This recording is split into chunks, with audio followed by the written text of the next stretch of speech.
नमस्कार दोस्तों, स्वागत है आप सभी का एक बार फिर से आपके अपने YouTube चैनल इम्प्रेसिव मैथ्स पर। आशा करता हूं कि आप सब अच्छे होंगे। आज की इस वीडियो में हम SSC CGL 2022 टायर 1 के 5 दिसंबर शिफ्ट 3 में आए हुए मैथ्स के क्वेश्चंस को सोल्व करेंगे। तो चलिए स्टार्ट करते हैं अपने क्वेश्चन नंबर 1 से। क्वेश्चन नंबर 1 में हमें दिया हुआ है कि निम्नलिखित बार ग्राफ में 3 अलग अलग देशों X, Y और Z द्वारा पिछले कुछ वर्षों में दालों के उत्पादन के आंकड़े लाख टन में दर्शाए गए हैं। बार ग्राफ का अध्ययन कीजिए और नीचे दिए गए प्रश्न का उत्तर दीजिए। प्रश्न में हमसे पूछा है कि किस देश का 5 वर्षों का औसत उत्पादन लाख टन में अधिकतम है। तो क्वेश्चन में हमें 3 देश दिए हुए हैं X, Y और Z। X ब्लू वाला है और Y है वो ऑरेंज है और Z है जो ग्रे है। तो जिस भी देश का सबसे ज्यादा उत्पादन होगा तो औसत भी उसी का सबसे ज्यादा होगा। तो हम ऐसा करते हैं, इनके उत्पादन को ऐड कर लेते हैं। तो सबसे पहले X के उत्पादन को अगर ऐड करें तो इधर है 13 और प्लस में 15, तो ये 28 और 12 40 और उसमें 14 ऐड करेंगे तो ये होगा 54 और उसमें 11 ऐड करना है तो 54 और 11 तो ये हो जाएगा 65। और ये है देश X का। अभी देश Y का हम ऐड कर लेते हैं तो ये हो जाएगा 12 प्लस 14 26 और इधर से आएगा 13 और प्लस में 15 28 और इसमें हमें ऐड करना है 13 तो 13 भी इसमें ऐड कर देंगे तो यह आ जाएगा 26 दूनी 52 और 2 54 54 और 13 7 और 6 67। मतलब देश Y का आया है 67। अभी ऐसे ही देश Z का भी ऐड कर लेते हैं तो ये है 14 और प्लस में 13 27 तो इधर आ जाएगा 27 और प्लस में 15 और 12 तो ये भी होगा 27 और प्लस में इसमें हमें 15 और ऐड करना है तो ये हो जाएगा 54 और प्लस में 15 तो ये आएगा 69 के इक्वल। तो अभी जिसका उत्पादन ज्यादा होगा तो एवरेज भी उसी का सबसे ज्यादा होगा, इसलिए हमारा आंसर हो जाएगा देश Z और ये है हमारा ऑप्शन नंबर 3। तो चलिए बढ़ते अपने क्वेश्चन नंबर 2 की तरफ। क्वेश्चन नंबर 2 में हमें दिया हुआ है कि निम्नलिखित पाई चार्ट एक गांव में एक घर के निर्माण में कई मदों पर रुपए 12 लाख के कुल व्यय का प्रतिनिधित्व करता है। और क्वेश्चन में हमसे पूछा है सीमेंट, लकड़ी और प्लास्टिक पर खर्च किए गए कुल व्यय का प्रतिशत कितना है, दशमलव के 2 स्थानों तक सही। तो हमें देखना है सीमेंट का और हमें देखना है लकड़ी का और प्लास्टिक का। तो इन तीनों को ऐड कर लेते हैं तो इसको और इसको ऐड करेंगे तो ये आएगा 97 और इसमें 55 ऐड करेंगे तो ये हो जाएगा 152। अभी हमें इसका परसेंटेज निकालना है तो पूरा एंगल होता है 360 डिग्री का, तो इसको 360 से डिवाइड करेंगे और इनटू में 100 परसेंटेज निकालना है तो 0 से 0 कट हो जाएगी। तो अभी ये 4 से कट होगा तो 4 निम 36, ये इधर आएगा 4 तिया 12 और ये बचेगा इधर 3 तो 4 अठे 32 तो ये आ जाएगा 380 और अपॉन में 9। तो इसको अगर सोल्व करें तो ये हो जाएगा 9 चौक 36, 2 बचेगा 20 और 9 दूनी 18, मतलब 42 पॉइंट समथिंग आएगा। अभी अगर हम अपने ऑप्शन देखें तो ऐसा एक ही ऑप्शन है जो ये है ऑप्शन नंबर 2 जो 42 से स्टार्ट होता है, इसलिए यही हमारा राइट आंसर हो जाएगा। तो चलिए बढ़ते अपने क्वेश्चन नंबर 3 की तरफ। क्वेश्चन नंबर 3 में हमें दिया हुआ है कि एक व्यक्ति P से Q तक की यात्रा 50 किलोमीटर पर आवर की चाल से तय करता है और अपनी चाल में 60% की वृद्धि करते हुए वापस लौटता है। दोनों यात्राओं के लिए उसकी औसत चाल कितनी होगी। मतलब जाते टाइम उसकी स्पीड थी 50 किलोमीटर पर आवर और आते टाइम उसकी स्पीड है, इसमें 60% की वृद्धि करेंगे मतलब 30 की वृद्धि, तो 50 प्लस 30 80। अभी जो भी हमारा आंसर होगा वो 50 और 80 के बीच में होगा। अभी अगर हम अपने ऑप्शन देखें तो ये एक ही ऑप्शन है जो ऑप्शन नंबर 1 जो 50 और 80 के बीच में है, इसलिए यही हमारा राइट आंसर हो जाएगा। अभी अगर इधर 2 ऐसे ऑप्शन होते जो 50 और 80 के बीच में होते तो हम इसको सोल्व करते तो ये आ जाता 2xy और अपॉन में x प्लस वाई। यहाँ पे x हम इसको मान लेते हैं और y इसको मान लेते हैं तो ये आ जाएगी हमारी एवरेज स्पीड। तो इसमें वैल्यू रख देते हैं तो ये आएगा 2 इंटू 50 और इनटू में 80 और अपॉन में 130 तो 0 से 0 कट होगी तो ये आ जाएगा 800 और अपॉन में 13। अभी अगर इसको सोल्व करें तो 13 छिक 78 20 तो 13 एकम 13 फिर पॉइंट। अभी अगर हम देखें तो हमारा तब भी सेम आंसर आएगा 61.53 किलोमीटर पर आवर। तो मतलब वो डायरेक्ट हमने देख के भी निकाल लिया था, और अगर फॉर्मूला में वैल्यू रखेंगे तब भी वही आंसर आएगा। तो चलिए बढ़ते अपने क्वेश्चन नंबर 4 की तरफ। क्वेश्चन नंबर 4 में हमें दिया हुआ है कि यदि 10a = 2/3 है तो निम्नलिखित का मान क्या है। तो हमें इसका मान बताना है। तो हम ऐसा करते हैं, इसको भी cos स्क्वायर a से डिवाइड कर देते हैं, ये इधर cos स्क्वायर है, और इसको भी डिवाइड कर देते हैं cos स्क्वायर a से। तो ये क्या आ जाएगा, ये आ जाएगा 5 10 स्क्वायर a और -2, और बीच में डिवाइड का सिंबल है उसको ऐसे ही रख लेते हैं, और ये इधर आ जाएगा 15 10 स्क्वायर a और प्लस में ये आएगा 3। अभी इसमें 10 की वैल्यू रख देते हैं, वो हमें दी हुई है 2/3, और यहाँ पे स्क्वायर है तो ये आ जाएगा 5 × 4/9 और -2, और अपॉन में ये आएगा 15 × 4/9 और प्लस में 3। अभी अगर इसको सोल्व करें तो ये आ जाएगा 20 और -18 और डिवाइड बाय 9 और अपॉन में, अभी नीचे वाले को सोल्व करें तो ये आ जाएगा 60 और प्लस में 27 और डिवाइड बाय 9। तो ये 9 से 9 कट हो जाएगा, तो ये आ जाएगा 2 अपॉन में 87, और ये हमारा ऑप्शन नंबर है 3। तो चलिए बढ़ते अपने क्वेश्चन नंबर 5 की तरफ। क्वेश्चन नंबर 5 में हमें दिया हुआ है कि एक दुकानदार खरीदारों के लिए 3 प्रकार की छूट स्कीम प्रदान करता है, इनमें से किस स्कीम का छूट प्रतिशत सबसे अधिक है। तो यहाँ पे हमें 3 तरह की छूट दी हुई है, एक तो 10% और 10% की छूट, एक है 15% और 5% की छूट, और एक डायरेक्ट दी हुई है 20% की छूट। जब भी इस तरह की छूट दी हुई हो और उनका जोड़ सेम हो तो जो सबसे बड़ी छूट होगी स्टार्टिंग में वही सबसे अच्छी छूट होगी, और वही सबसे ज्यादा छूट होगी। तो इसमें सबसे बड़ी छूट कौन सी है स्टार्टिंग में ही, वो है 20% की छूट। मतलब जो ये स्कीम नंबर 3 है इसकी छूट सबसे ज्यादा होगी। तो हमारा आंसर हो जाएगा ऑप्शन नंबर 3, केवल छूट स्कीम 3। तो चलिए बढ़ते अपने क्वेश्चन नंबर 6 की तरफ। क्वेश्चन नंबर 6 में हमें दिया हुआ है कि एक व्यवसायी सामग्री खरीदते और बेचते समय हर बार 12% दोषपूर्ण बाटों का उपयोग करके धोखा देता है। केवल दोषपूर्ण बाटों का उपयोग करके उसके लाभ प्रतिशत में कितनी वृद्धि हुई है। तो हम मानते हैं कि उसने 100 ग्राम कोई वस्तु खरीदी है और 1 ग्राम का जो मूल्य है उसको हम 1 रुपये मान लेते हैं। मतलब जो 100 रुपए की चीज थी उसने 12% कम में खरीदी, मतलब इसमें से 12 माइनस करेंगे तो उसने 88 में खरीद ली, तो ये उसका कॉस्ट प्राइस होगा। अभी उसने फिर बेचते टाइम 12% की धोखाधड़ी करी, तो ये कितने में बेच दिया उसने, तो ये उसने बेच दिया 112 रुपए का। मतलब 100 रुपए की जो भी चीज थी वो 112 में बेच दी, तो ये उसका सेलिंग प्राइस आया। अभी हमें उसका लाभ प्रतिशत निकालना है। तो सीपी है 88 और एसपी है 112, तो इन दोनों में डिफरेंस कितना है 24 का, और अपॉन में सीपी 88 और इनटू में 100 परसेंटेज निकालने के लिए। तो अभी इसको 8 से कट कर देते हैं, तो 8 × 24 और इधर आएगा 11, तो ये आ जाएगा 300 और अपॉन में 11। इसको अभी अगर सोल्व करें तो ये आ जाएगा 11 दूनी 22, 8 बचेगा, 11 × 77 और इधर पॉइंट लगेगा 3, फिर इधर 2 आएगा और फिर 7 आएगा और परसेंटेज, तो यह है 27.27%। और ऐसा कोई भी ऑप्शन नहीं है, मतलब ये सारे के सारे ऑप्शन गलत हैं। तो हमारा राइट आंसर है 27.27%। तो चलिए बढ़ते अपने क्वेश्चन नंबर 7 की तरफ। क्वेश्चन नंबर 7 में हमसे पूछा है कि निम्नलिखित में से कौन सा सही कथन नहीं है। तो कथन 1 को देख लेते हैं। कथन 1 में हमें दिया हुआ है कि 20 मीटर प्रति सेकंड की चाल 85 किलोमीटर प्रति घंटा की चाल से कम होती है।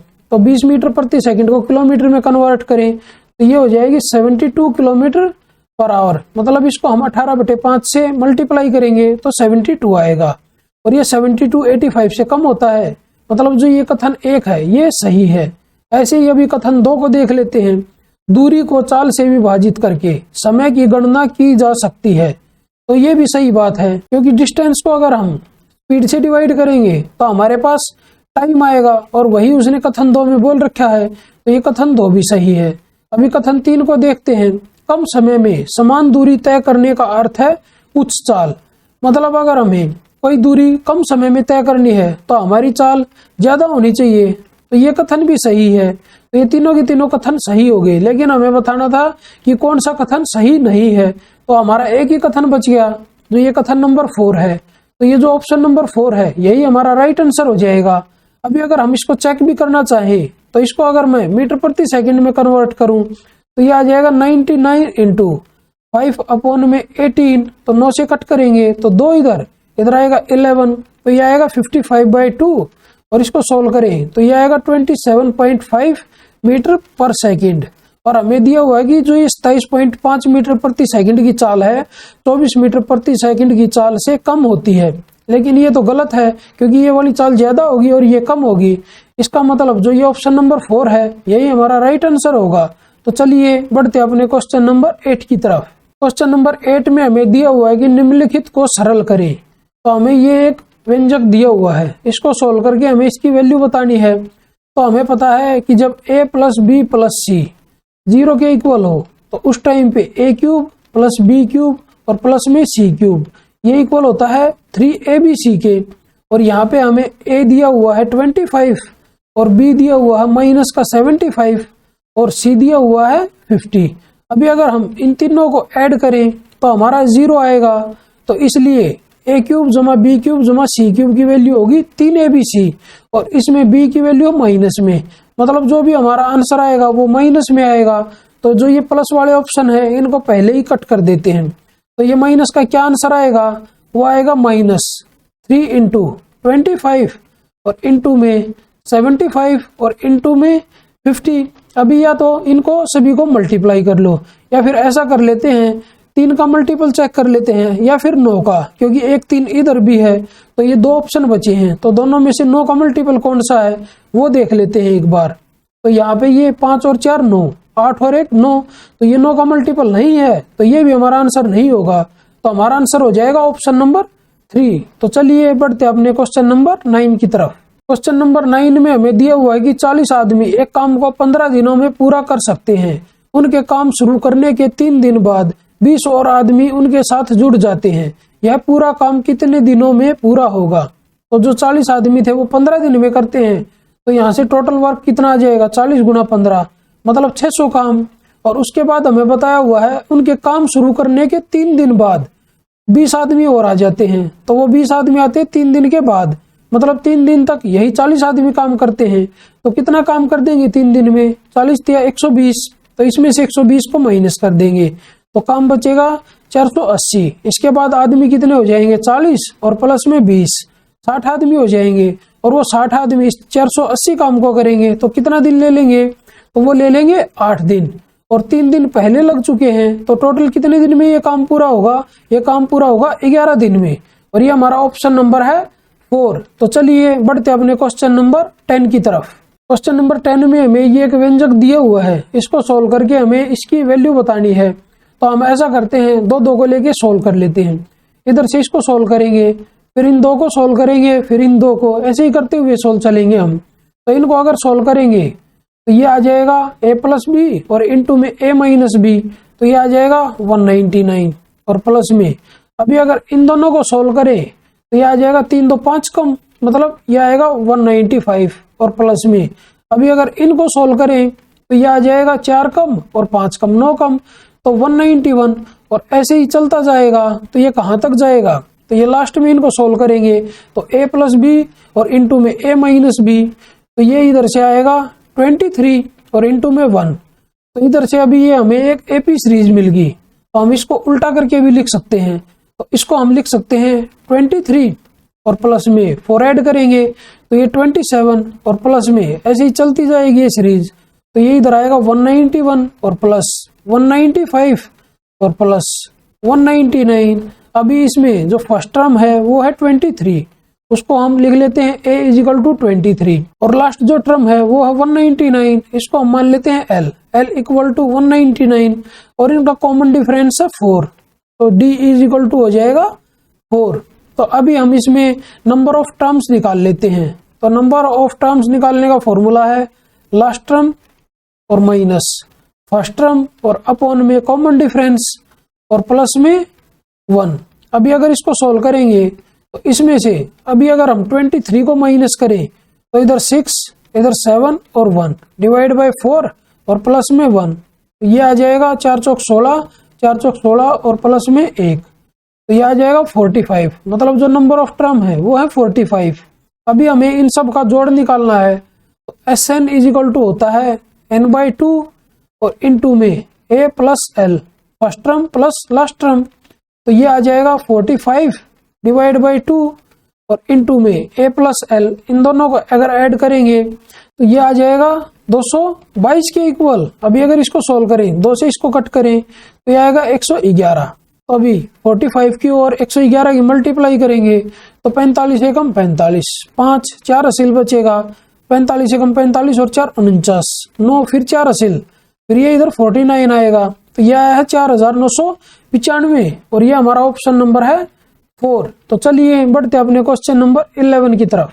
क्वेश्चन नंबर 11 में हमसे पूछा है कि 4567 में वह छोटी से छोटी कौन सी संख्या जोड़ी जाएगी योगफल 7 से विभाज्य हो जाए।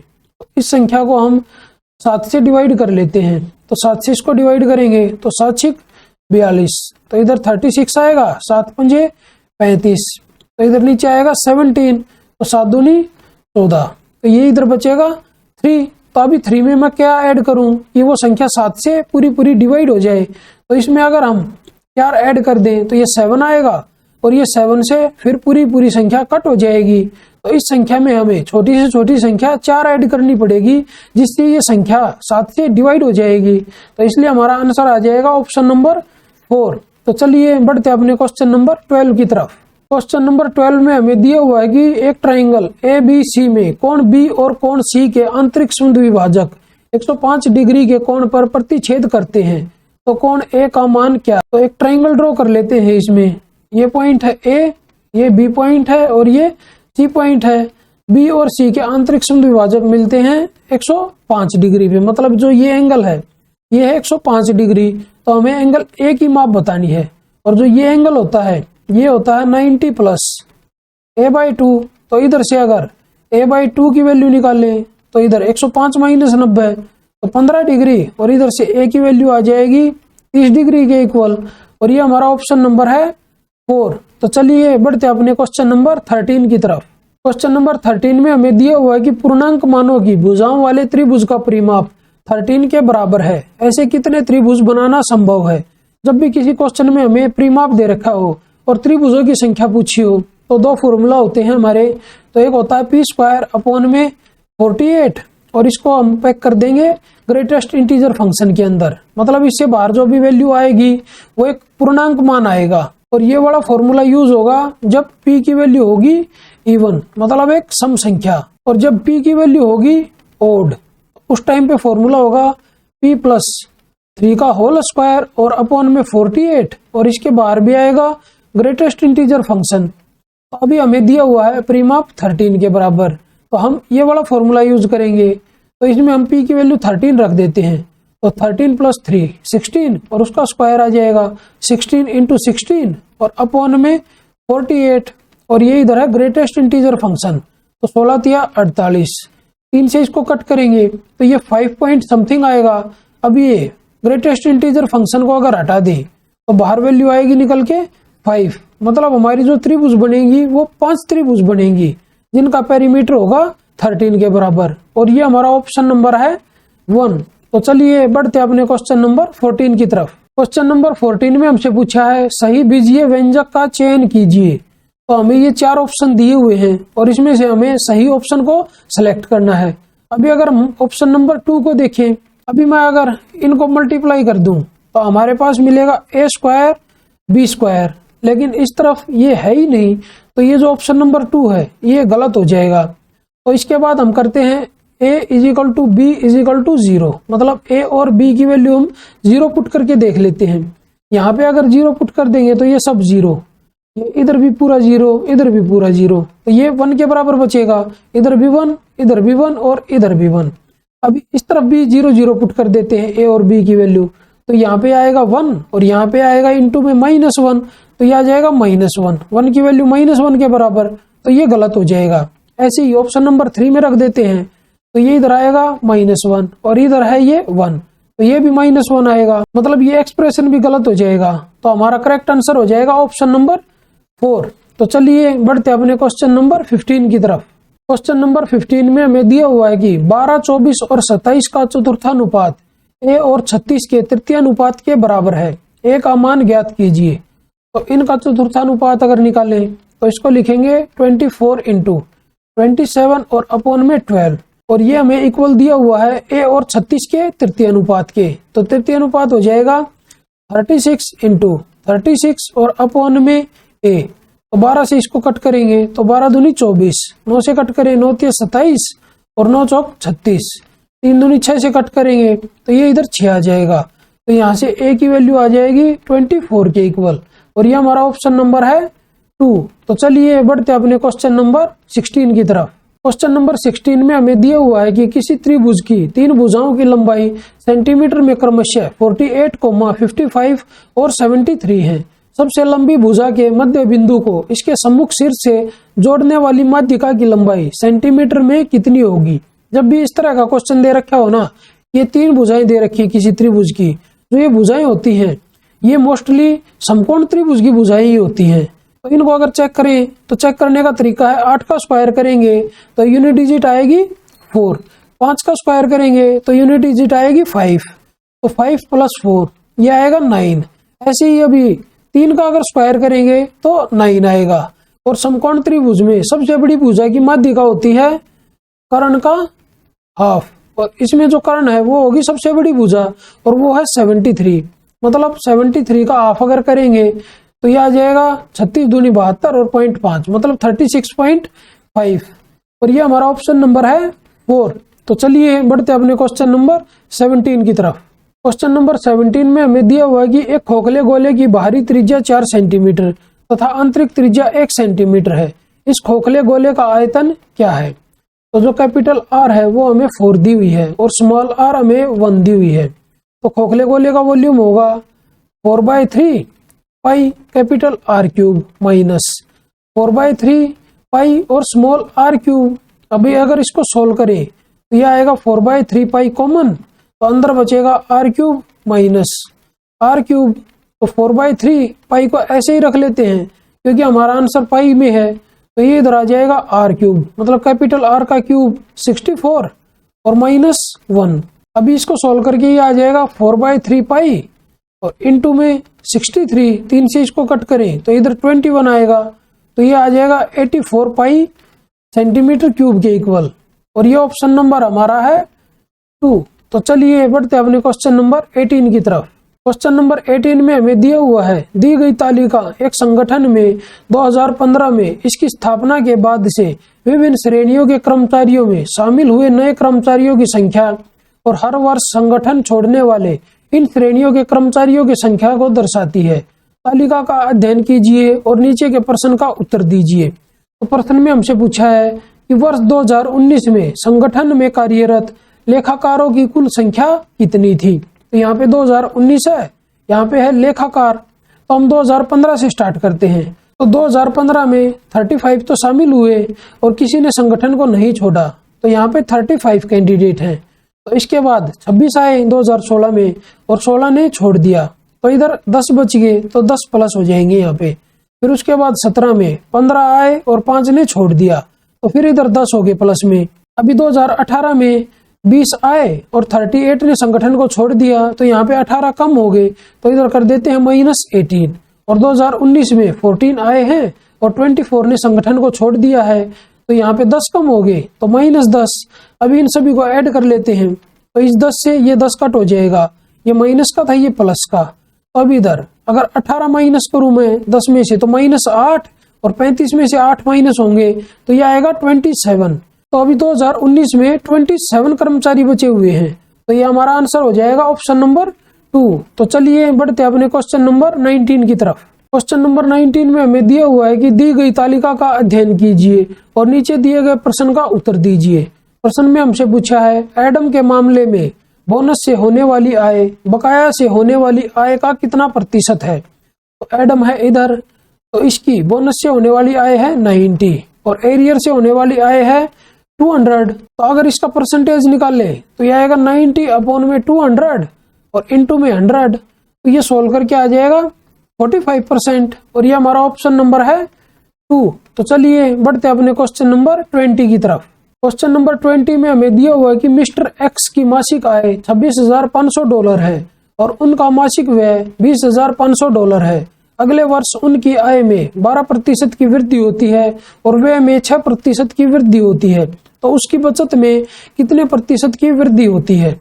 हमें पता है इनकम माइनस एक्सपेंडिचर इक्वल होता है सेविंग के। तो यहाँ पे इनकम है 26,500, तो इसमें से एक्सपेंडिचर माइनस करेंगे और वो है 20,500, तो सेविंग इधर से आ जाएगी 6,000 के इक्वल। अभी अगले वर्ष उसकी आय में 12% की वृद्धि। अभी अगर इसमें 12% की वृद्धि करें तो यह आएगा 12 पंजे 60, 0 6 असिल, 12 6 72 और 6 78, 8 7 असिल, 12 दूनी 24 और 7 31।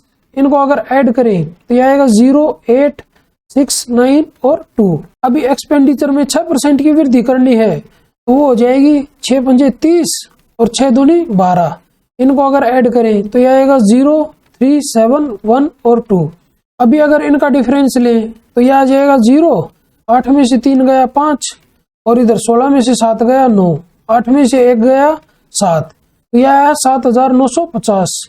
अभी ये हो गया 6,000 से 7,950, तो कितनी वृद्धि हुई है, ये वृद्धि हुई है 1950 की। और कितने पे, 6,000 पे। और परसेंटेज में बताना है तो 100 से मल्टीप्लाई कर देते हैं, तो 3 0 से ये 3 0 कट हो जाएंगी। अभी इसको 3 से कट करें तो 3 दूनी 6, तो यह आएगा 3 6 18 और 3 पंजे 15। अभी 2 से इसको डिवाइड करेंगे तो यह आएगा 2 3 6, 2 दूनी 4 और इधर पॉइंट और 5, तो 32.5% आएगा। और ये हमारा ऑप्शन नंबर है 4। तो चलिए बढ़ते अपने क्वेश्चन नंबर 21 की तरफ। क्वेश्चन नंबर 21 में हमें दिया हुआ है कि एक राशि साधारण ब्याज पर निवेश करने पर 2 वर्ष तथा 6 महीने में स्वयं की 17/10 गुना हो जाती है। ब्याज की वार्षिक दर क्या है। तो जो धन है उसको हम 100 मान लेते हैं, तो उसके बाद 2.5 साल में वो हो जाता 17/10 गुना, मतलब जो अमाउंट हो जाएगा वो हो जाएगा 170। तो कितना ब्याज मिला हमें, सिंपल इंटरेस्ट, वो मिला है 70 रुपीज। और कितने टाइम में, वो हमें मिला है 2 वर्ष और 6 महीने में, मतलब 2.5 साल में। तो ये कितना आ जाएगा, सोल्व करके ये आएगा 5/2, मतलब 5/2 साल में मिला है 70 रुपये ब्याज। तो 1 साल में कितना मिलेगा, तो 70 गुणा 2/5, 5 से इसको कट करेंगे तो ये 14, तो ये आ जाएगा 28।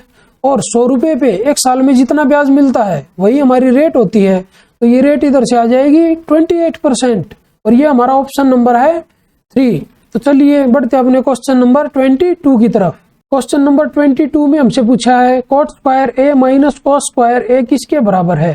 तो हम ऐसा करते हैं, a की वैल्यू यहाँ पे 45 डिग्री पुट कर देते हैं। अभी अगर इसमें 45 पुट करेंगे तो यह आ जाएगा 1 और माइनस, तो इधर 45 पुट करेंगे तो 1/√2 का स्क्वायर होगा 1/2, तो 1 माइनस 1/2 यह आएगा 1/2, मतलब ये ऑप्शन और ये ऑप्शन तो कट हो जाएगा।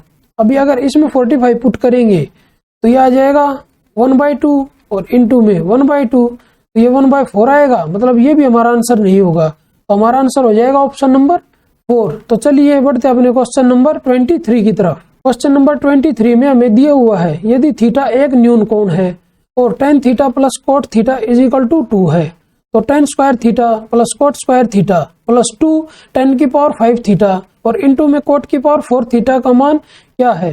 तो ये कंडीशन तभी सेटिस्फाई होगी जब यहाँ पे थीटा की वैल्यू 45 डिग्री पुट कर देंगे। तो अभी हमें पता चल गया जो थीटा की वैल्यू है वो 45 डिग्री है, इसमें भी थीटा की वैल्यू 45 पुट कर देते हैं, तो ये आ जाएगा 1 और प्लस में 1 और प्लस में 2, इनको ऐड करेंगे तो ये आएगा 4 के इक्वल। और ये हमारा ऑप्शन नंबर है 3। तो चलिए बढ़ते अपने क्वेश्चन नंबर 24 की तरफ। क्वेश्चन नंबर 24 में हमें दिया हुआ है कि 5 अंकों की सबसे बड़ी संख्या ज्ञात कीजिए जो 11, 33, 99 और 121 से विभाज्य हो। और कोई भी संख्या 11, 33, 99 और 121 से कब डिवाइड होगी, जब वो संख्या 11 से डिवाइड होगी। और यहाँ पे हमें 99 दिया हुआ है, तो हम 9 से भी चेक कर सकते हैं। तो लेकिन अगर हम अपने ऑप्शन देखें तो सारे के सारे ऑप्शन 9 से डिवाइड होते हैं, तो 9 वाला ऑप्शन तो खत्म हो जाता है यहीं पे। तो हम ऐसा करते हैं, अभी 11 से चेक कर लेते हैं, तो ये इधर आ जाएगा 9 और 0 और 9, तो 18 और इधर आएगा 9, तो 18 माइनस 9 9, तो ये संख्या 11 से डिवाइड नहीं होगी, तो ये हमारा आंसर नहीं हो सकता।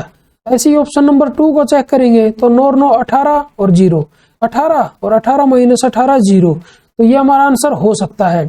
अभी अगर ऑप्शन नंबर 3 को देखें तो 9 0 और 9, तो यह है 9 9 18 और यहाँ पे भी 9 9 18, मतलब ये भी हमारा आंसर हो सकता है। अभी ऑप्शन नंबर 4 को देखें तो ये है 9 और 9 18 और 9 27, 27 माइनस 0, तो ये संख्या भी 11 से डिवाइड नहीं होगी, तो ये भी हमारा आंसर नहीं हो सकता। अभी हम ऐसा कर लेते हैं, इनको 11 से डिवाइड कर देते हैं एक बार, क्योंकि यहाँ पे हमें दिया हुआ है 121 और ये होता है 11 इंटू 11, तो इसको हम एक बार 11 से डिवाइड करेंगे और फिर एक बार 11 से चेक करेंगे कि वो संख्या 11 से डिवाइड होती है या नहीं होती है। तो अगर इसको 11 से डिवाइड करें तो यह आ जाएगा 11 निम 99 और 0, 11 निम 99 और यह आएगी इधर 0। अभी अगर इसको फिर 11 से मैं डिवाइड करूं तो 9 9 18, 18 माइनस 0, तो ये संख्या 11 से डिवाइड नहीं होती, मतलब जो ये ऑप्शन नंबर 2 है ये भी हमारा आंसर नहीं होगा, तो हमारा आंसर हो जाएगा ऑप्शन नंबर 3। तो चलिए बढ़ते हैं अपने क्वेश्चन नंबर 25 की तरफ। क्वेश्चन नंबर 25 में हमें दिया हुआ है कि एक गोलार्ध का आयतन 19,404 सेंटीमीटर क्यूब है, उस गोलार्ध की त्रिज्या क्या है? तो गोलार्ध का वॉल्यूम होता है 2/3 और पाई आर क्यूब, और इसकी वैल्यू हमें दी हुई है 19,404 के इक्वल।